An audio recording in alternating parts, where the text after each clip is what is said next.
Hey everyone, welcome. Sometimes in the world of taxes, what feels right and what the law actually says are two totally different things.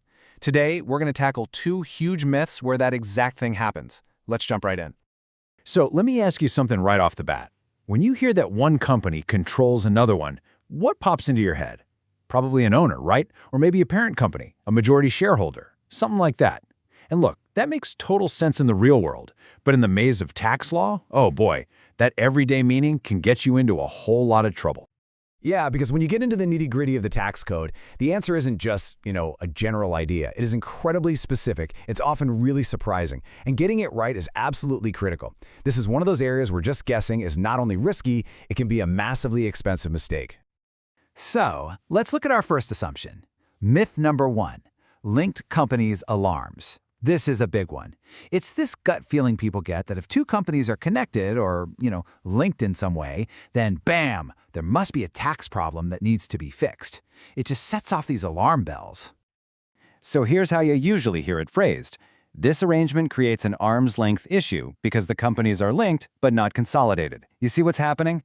People spot a connection, any connection, between two companies that aren't officially in the same consolidated group, and they just jump to the conclusion that something shady must be going on. But is that actually true, legally speaking? Okay, so now for the reality check. The law? It could not care less about these fuzzy, vague ideas like linkages or feelings of connection. Nope, the law cares about one thing, and one thing only. A very specific, legally defined standard of control. So let's ditch that assumption and get into what the legal standard actually is. All right, so what in the world is this arm's length standard we're talking about? Think of it like this. It's a rule that says if you have related companies, they have to do business with each other as if they were total strangers, at arm's length. For instance, if you were selling your car, you try to get the best price from a stranger, right? But if you sold it to your brother, you might give him a crazy good deal. Well, the law basically says companies can't give each other those family discounts just to move profits around and avoid paying taxes. And this isn't just some good business practice or a suggestion. Oh no, this is baked right into the law. It's right here in the U.S. Code, Section 482. And get this, it only applies to organizations that are legally controlled. That's the key. This whole concept is built on that one single idea. This is where it all clicks into place. On one side, you have the vague assumption they're linked. On the other, you have the legal reality, statutory control. The word linked is kind of like being friends on social media. Yeah, there's a connection, but it doesn't mean anything legally. Statutory control, though, that's like a marriage certificate. It's a legally binding relationship, defined down to the exact ownership percentage. And the law only cares about the certificate, not the friendship. Okay, so let's really hammer this home. Why does this linked idea totally fail? 1. A trust is its own separate legal thing. It is not part of some corporate group. You can't just mush them together. 2. We said it, but it's crucial. Linked is just a word. It has no legal meaning. The tax code demands actual statutory control. 3. That control is spelled out in black and white by ownership percentages in the law. And 4, and this is the big one, in the situation that sparked this whole thing, there were 0 facts presented to prove that statutory control even existed. None. Which leads to the perfect, devastating question to wrap this up. So, what facts actually support the idea that this wasn't an arm's length deal? And the answer is crickets. There aren't any. Without actual proof of statutory control, the entire house of cards just collapses. It's that simple. All right, ready for myth number 2? Let's move on.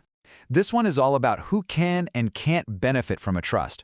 The assumption here is that corporations are somehow banned from being beneficiaries. Yep, you hear it stated just like this, like it's a fact. Consolidated corporations cannot be beneficiaries, full stop. And, I can see why it might sound plausible, but again, we have to ask the question, is that what the law actually says? Well, you probably see where this is going. The law tells a completely different story. So let's look at the reality of what's actually permitted. It's time to check the statutes again. Okay, first things first, let's get our terms straight. What is a beneficiary?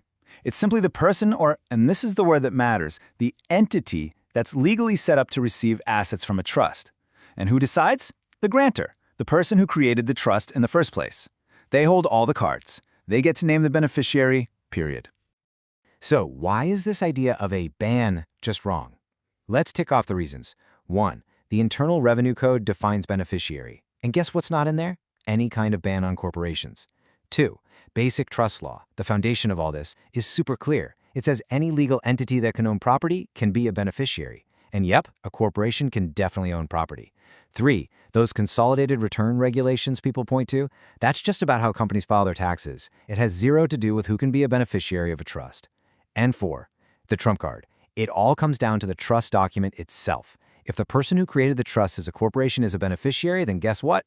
It's a beneficiary. And again, this isn't some fuzzy interpretation. It's written right here, Section 643 of the tax code. Go ahead, look it up. It defines beneficiary. You will not find one single word in there that prohibits corporations. If Congress wanted to ban them, they would have put it right here. And they didn't. Which brings us to the final, brilliant question that demolishes this myth. What statute actually prohibits corporations from being trust beneficiaries? The answer? There isn't one. It doesn't exist. This so-called ban is completely made up, with absolutely no basis in law. So, we've busted two big myths. What's the takeaway from all of this? What's the big lesson? It really boils down to one simple, powerful idea. In this world, precision is power. Here's what it all comes down to. When you're dealing with something as complex as law or finance, your assumptions, your gut feelings, they're worse than useless. They're dangerous. The only thing that matters, the only thing that has any weight, is the specific written text of the statute. What the law says on the page is what rules. And that leaves me with one final question for you to chew on. In a legal system that is built from the ground up on precise rules and exact definitions, could acting on a vague assumption be the single most expensive mistake you could ever make? I'll let you think about that. Thanks so much for joining me for this explainer.